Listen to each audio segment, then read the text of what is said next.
14 अप्रैल को जो संसद मार्ग भवन पे जो आयोजन होता है बाबा साहब की जयंती पर, उसमें सामाजिक समरसता नाम से एक स्टॉल है। इसमें दो चीज़ें मैं आपको दिखाना चाहूँगा कि बाबा साहब की तस्वीर है, बीच में बुद्ध की तस्वीर है, और उसके बाद भारत माता की एक तस्वीर जो पोर्ट्रेट होते हैं, लेकिन उनके हाथ में तिरंगा नहीं है, एक भगवा झंडा है। तो मैं जानने समझने की कोशिश करूँगा जो स्टॉल लगाए हैं कि इसका क्या आइडियोलॉजी है, इसकी क्या विचारधारा है, सामाजिक समरसता का क्या है। लेकिन मुझे जो लगता है, जो मेरे कैमरामैन आपको तस्वीर दिखाएंगे, उसमें जो तस्वीर है उनके हाथ में वो भगवा झंडा है। तो भारत माता को भगवा झंडे से रिलेट किया गया है, तिरंगा नहीं उनके हाथ में। और ये सामाजिक समरसता का स्टॉल है, और मैं उनसे जानने समझने की कोशिश करूंगा कि ये किस तरह की कोशिश है।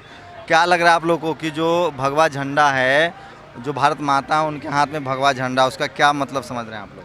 इसका मतलब सिर्फ और सिर्फ यही है कि ये एक लोकतांत्रिक भावना से किया गया कोई आयोजन नहीं है। ये सिर्फ और सिर्फ एक धार्मिक भावना से किया गया एक आयोजन है यहाँ पे। आपको क्या लगता है कि वो भगवा झंडा और तिरंगा झंडा में कुछ अंतर है? ये भगवा झंडा दिखा के सिर्फ ये दिखाना चाहते हैं कि ये खास वर्ग का है, भारत माता सिर्फ एक खास वर्ग की है। आपको क्या लगता है? नहीं, ये तो सिर्फ आप भगवा झंडा आप जानते हैं किनका है, तो ये समरसता। अब दूसरी चीज़ ये समरसता है। समरसता इस देश में नहीं चाहिए, समानता चाहिए। समरसता एक बार किसी के साथ खाना खाने से आ जाती है, समझे? ऐसे थोड़ी नहीं होता है। समानता लाओ। जब तक सब लोग को समानता नहीं मिलेगी कब तक कैसे हो जाएगा ना। अब ये थोड़ी नहीं, ये क्या है, इसमें तिरंगा झंडा होना चाहिए। भारत माता हमारी तिरंगे वाली होगी या फिर भगवा वाली होगी? वो तो एक विचारधारा से रिलेटेड हो गया ना। वो एक भारत माता कहाँ रह गई? वो तो आरएसएस की भारत माता हो गई ना। सबकी कहाँ हो गई? दलित पिछड़ों का, बहुजनों की कहाँ है ये भारत माता? ये तो आरएसएस की भारत माता है। मैं इनके जो पंडाल वाले हैं उनसे बात करने की कोशिश करूंगा। आप लोग हैं क्या यहाँ से? ना भैया ना। तो ये मैं उनसे बात करूंगा कि वो हैं किस तरह से है। ये लोगों का कहना है कि किस तरह से आयोजन किया गया है। 5 जन है ये। तो ये आरएसएस, क्या ये आरएसएस का स्टॉल है आप लोगों का? अच्छा अच्छा, तो ये आरएसएस का, देखिए 5 जन की किताबें हैं। समरसता के सेनापति, हैं आरएसएस का विंग है। अच्छा अच्छा, सामाजिक समरसता, क्या मतलब है आपके सामाजिक समरसता का? हाँ हाँ, मैं एक सामाजिक समरसता के स्टॉल पे हूँ, और मेरी कोशिश थी लगातार कि जो बाबा साहब की जयंती पर जो प्रोग्राम होता है, क्या इसमें समाज के सभी जाति के लोगों की भागीदारी है, और है तो वो कितनी है, या फिर अभी भी अम्बेडकर जो हैं वो दलित, पिछड़ों, बहुजन, महिलाओं और माइनॉरिटी के ही नेता माने जाते हैं। क्या लग रहा है, आप सुबह से होंगे, इस आयोजन में जातिगत जो भेदभाव है वो टूटता हुआ दिख रहा है? हाँ, ये हमारा जो संगठन है वो सामाजिक समरसता के नाम से है। मतलब आरएसएस का एक विंग है ये? आरएसएस का एक विंग है।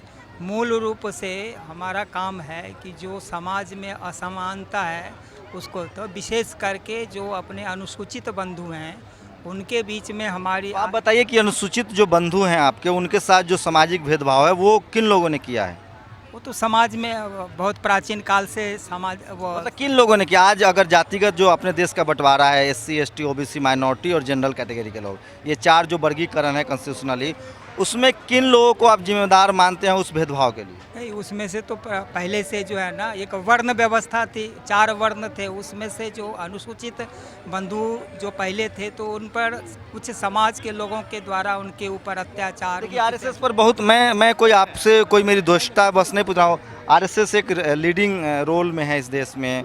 बहुत ज़रूरी है कि आरएसएस पूरे मामले पर कैसे सोच रही है, क्योंकि जो विक्टिम है वो तो विक्टिम है, जो दूसरे पक्ष के लोग हैं उनकी जिम्मेदारी ज़्यादा बनती है। अगर वो चाहें तो आप इक्वालिटी ला सकते हैं, समानता ला सकते हैं, जो भेदभाव उसको ख़त्म कर सकते हैं। तो क्या लगता है कि समय आ गया है कि ईमानदारी से इस बात को एक्सेप्ट किया जाए कि गलतियाँ हुई है? हाँ, गलतियाँ हुई है, उसको स्वीकार करते हैं हम। और इस प्रकार किस तरह की गलतियाँ हुई है? गलतियाँ वो जैसे वर्ण व्यवस्था थी उनके साथ जो है ना भेदभाव हुआ, समाज के समरस नहीं होने दिया गया। समाज में जो सब प्रकार की जो ऐसी सर्विसेज थे, उन सर्विसेज को उनके द्वारा किया जाता था। वो गांव से अलग हट करके अनेक अपनी जाति। तो आप बताइए सर, आप लोग तो पाक साहब बोलने के लिए मशहूर हैं, आरएसएस का अपना स्टैंड होता है, क्या लगता है कि आरएसएस में अभी भी जो, चूँकि आप उसके विंग हैं, आरएसएस में एग्जिस्टेंस है गैर सवर्ण का, जो सवर्ण जाति के नहीं है? किसी भी प्रकार का डिस्टेंस नहीं है। और 1925 से जो चलता आ रहा है काम, उसमें हम लोग जो आरएसएस के विंग के हैं उसमें सब प्रकार के जाति के लोग रहते हैं। आप बताइए, आप सुबह से हैं, कितने लोग आपको मिले हैं इस आयोजन में जो सवर्ण समाज से हों? नहीं, वैसा परिचय तो नहीं आया, लेकिन काफ़ी हजारों लोग अभी सुबह से 7 साढ़े 7 से हम लोग हैं।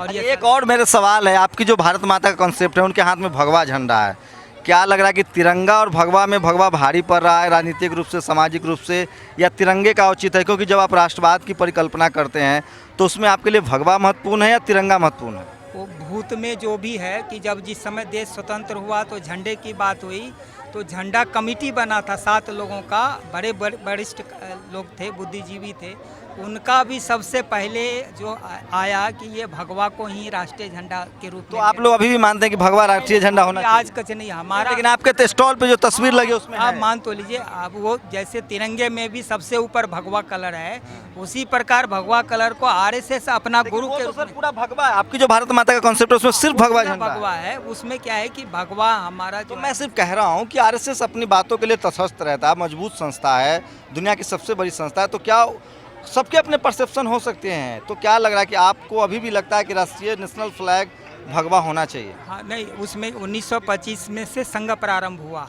सर, तो अभी भी मैं कह रहा हूँ, आपकी सहमति चाहता हूँ कि क्या जो आपकी तस्वीर है उससे आप सहमत हैं, असहमत हैं, या आपकी प्राथमिक किसी की भी कोई डेमोक्रेटिक सिस्टम है, आप अपनी बात रख सकते हैं? आरएसएस के लोग जैसे भगवा झंडा को जिस प्रकार से सम्मान करता है, उसी प्रकार तिरंगे झंडे को भी उसी प्रकार हम लेकिन सम्मान आपके करते पूरे हैं। पंडाल में कहीं तिरंगा झंडा दिख नहीं रहा है तिरंगा साहब, की- भगवा झंडा दिख रहा है। नहीं, वैसे देखने के लिए नहीं, कभी कभी हमारा, कभी कभी नहीं, आप हमें लोग तो राजनीति- अनेक वर्षों के बाद कभी कभी ऐसा होता है कि 15 अगस्त 26 जनवरी को हम लोगों ने भगवा झंडा भी लगाया है, तिरंगा झंडा, दोनों झंडा साथ लेकर के चले हैं। अभी फिलहाल भगवा झंडा। हाँ, ये भगवा झंडा है।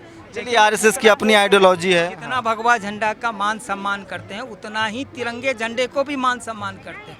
और दिखना चाहिए ना, मान सम्मान तो दिखना दिखते चाहिए। हैं, वो ये अभी जब अवसर आया है तो ऐसे आपने ये कहा कि भगवा झंडा इतना सम्मान करता है, तिरंगा करते हैं। आपको बोलना चाहिए था कि जितना तिरंगा ठीक है, इनको बोलने दीजिए, आप बोल लीजिएगा, उनको बोले, उनकी वो अपनी बात उनकी- बराबर ही उनको- हुआ है। उनको पूरा राइट्स है, वो क्या बोलेंगे वो आप तय मत कीजिए। चलिए, ये सब ठीक नहीं चलिए।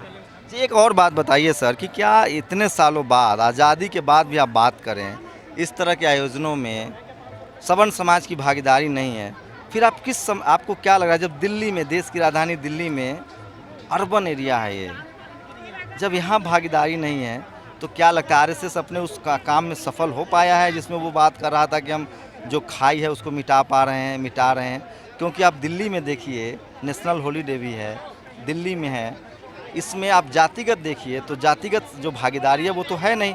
इसका मतलब आरएसएस उस मकसद में फेल है। आप सरकार बना ले रहे हैं, आप वोट ले रहे हैं, लेकिन सामाजिक समरसता में मुझे लगता है कि आरएसएस फेल है। आज भी सामाजिक समरसता में आपने देखते हैं ना, हम में से अगर 50 लोग बैठे हैं तो उसमें कम से कम 30% जो है ना, जिस तो समाज स्टॉल है, मैं सड़क पे बात कर रहा था, सड़क पे भागीदारी। अभी जो मंच संभाल रहे थे वो सब इसी वर्ग से हैं, जो आज हमारा जो ये है, और जो वक्ता भी रहे हैं वो भी अपने ही ये से है, इसी तो वर्ग। चलिए, ये आरएसएस का स्टॉल है, आरएसएस का एक विंग है सामाजिक समरसता के नाम से, और उसमें भगवा झंडा उनकी प्राथमिकता में है, उनकी आइडियोलॉजी है, उस पर वो मजबूती से डटे हुए हैं। लेकिन आरएसएस को मैं इस मामले में राजनीतिक टूल के रूप में, वो उसके आज बीजेपी की सरकार है, कहा जाता है ऐसा, जो आरएसएस जो है वो बैकबोन है, और उस लिहाज से, चुनावी लिहाज से उसकी रणनीति सफल हुई है। लेकिन उन्होंने स्टॉल लगाया है, कोशिश की है, लेकिन जब आप सड़क पर देखेंगे, जो भागीदारी है, जो समरसता के नाम पर होनी चाहिए थी, वो सवर्ण समाज की भागीदारी अभी भी अम्बेडकर के जयंती के आयोजन पर, जो कि दिल्ली में हो रहा है, उसमें नगण्य है, न मात्र है। मेरी 3-4 घंटे की कवायद में मुझे एक लड़की मिली, महिला मिली, जिनका नाम मुझे याद है, प्रीति थी। बाकी जो आम भागीदारी होनी चाहिए वो नहीं है। इससे साफ है कि अम्बेडकर को लेकर ये एक जो धारणा है कि वो एक जाति विशेष के, समाज विशेष के, वर्ग विशेष के नेता थे, वो भी बनी हुई है। और आरएसएस भी इस बात में सफल नहीं हुआ है।